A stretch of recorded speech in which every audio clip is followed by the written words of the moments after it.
Bonjour, bienvenue sur cette séquence consacrée aux heures supplémentaires, tout un programme. Alors sur les heures supplémentaires, on va parler de la définition des heures supplémentaires, de la majoration des heures supplémentaires et également du remplacement parfois des heures supplémentaires par un repos compensateur équivalent. Commençons bien sûr avec le cas pratique que vous attendez tous avec impatience et qui concerne Ricardo, un salarié de l'équipe de Fred qui fait beaucoup d'heures supplémentaires qui lui sont toujours rémunérées, rubis sur ongle. Fred veille bien à cela, vous le savez. Au mois de décembre, Ricardo a travaillé 3 semaines de suite sur la base de 39 heures. Je précise qu'il est sur une base 35, Ricardo. Donc il a fait, si on compte bien, 3 fois 39 au niveau des heures sup, ça fait 4 fois 3, 12 heures sup. Et il demande à Fred une récupération de ses heures en repos parce qu'il a besoin de temps pour faire ses courses de Noël. Il n'a toujours pas fait les cadeaux pour ses enfants. Et donc Fred ne comprend absolument pas la demande de Ricardo. Qu'est-ce que c'est que ce repos compensateur qu'il lui demande? Donc aidez-le à comprendre, s'il vous plaît. Ça rendrait vraiment grandement service à notre ami Fred. Alors voyons donc le principe de base des heures supplémentaires. Vous le savez, il s'agit de toute heure de travail accompli à la demande de l'employeur, au-delà de la durée légale de 35 heures, ou bien de la durée équivalente, le cas échéant. Les heures supplémentaires doivent être majorées, donc selon un taux horaire qui doit être majoré, et ces heures supplémentaires peuvent être, elles peuvent être compensées par un repos compensateur, le cas échéant. En cas de dépassement du contingent annuel des heures supplémentaires, les heures qui dépassent ce contingent peuvent donner droit à une contrepartie obligatoire en repos. Alors cette contrepartie en repos, on ne va pas en parler aujourd'hui sur cette séance, il y aura une séance consacrée précisément à cette rubrique donc, du contingent annuel des heures supplémentaires. Un mot sur la rémunération des heures supplémentaires. Les heures supplémentaires doivent être rémunérées, vous le savez, dès lors qu'elles sont effectuées à la demande de l'employeur et qu'elles sont effectuées directement par le salarié sans que l'employeur ne s'y oppose. Autrement dit, si le salarié les fait alors qu'on ne lui a pas expressément demandé et que l'employeur ne s'y oppose pas, donc qu'on ne lui dit pas « non, arrête, rentre chez toi, tu as suffisamment travaillé pour aujourd'hui », l'employeur, bien sûr, devra lui le rémunérer parce qu'on va considérer dans ce cas-là qu'on est sur un accord implicite de l'employeur. Cette rémunération doit être, assortie d'un taux de majoration qui est au minimum fixé à 10%. Ce taux de majoration, il est prévu par les accords d'entreprise, d'établissement ou alors par défaut par un accord de branche.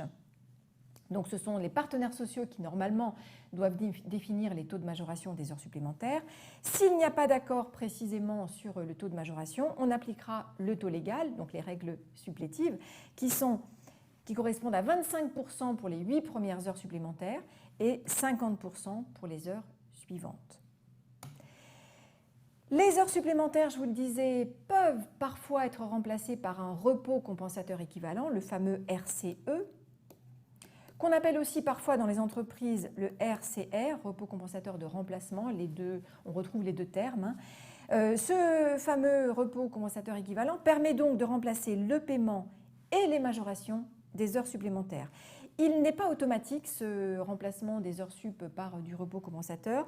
Pour qu'on puisse prévoir cette option, il faut que le RCE soit mis en place par convention ou par accord collectif, ou bien, si on n'a pas d'accord, par l'employeur, dès lors que les représentants du personnel ne s'y opposent pas. Donc, cette possibilité, donc, je répète, de bénéficier d'un temps de repos plutôt que d'une majoration de salaire et d'un paiement des heures supplémentaires n'est donc pas automatique. Les salariés n'y ont droit que lorsque ce système a été instauré dans l'entreprise, soit par le biais d'un accord collectif, soit par la volonté de l'employeur.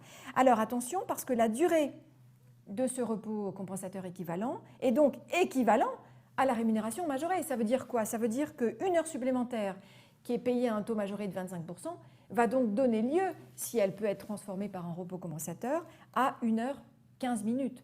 2 heures supplémentaires vont donc majorées à 25%, vont donner, elles, lieu à une récupération de 2 heures 30 minutes. Donc, on peut maintenant répondre au cas pratique. Alors, Fred a donc ce collaborateur qui a fait 3 semaines de suite, 39 heures, donc 12 heures supplémentaires. Est-ce que ce collaborateur peut demander à ce que ces heures supplémentaires lui soient octroyées sous forme d'un repos compensateur. On ne peut pas répondre là pour le coup à la place de Fred. Il faut quand même qu'il aille vérifier si les conditions prévues pour remplacer le paiement des heures sup par un repos compensateur équivalent sont prévues dans son entreprise. Autrement dit, si on a un accord collectif qui a instauré ou qui permet d'instaurer ce système dans l'entreprise, ou bien si l'employeur lui-même l'a instauré dans l'entreprise. À supposer que le système soit instauré, encore faut-il vérifier les conditions ou les modalités qui permettent aux salariés de transformer donc les heures sup, le paiement des heures sup en temps de repos. Et donc si vraiment ce salarié remplit toutes les conditions, eh bien il a donc fait 12 heures supplémentaires, majoré à 25%, ça fait donc potentiellement un temps de repos de 15 heures. Cela fait donc en fait 2 journées de 14 heures, de 7 heures, c'est-à-dire 14 heures. Donc il pourra prendre 2 journées et il lui restera encore 1 heure. Donc à voir avec les modalités donc, qui existent dans l'entreprise par rapport à l'instauration de ce système et la mise en œuvre de ce système. Voilà ce que je pouvais vous dire sur les heures supplémentaires. Je vous donne rendez-vous sur une autre séquence pour vous parler donc du contingent annuel des heures supplémentaires qui permettra de clore cette question sur les heures supplémentaires.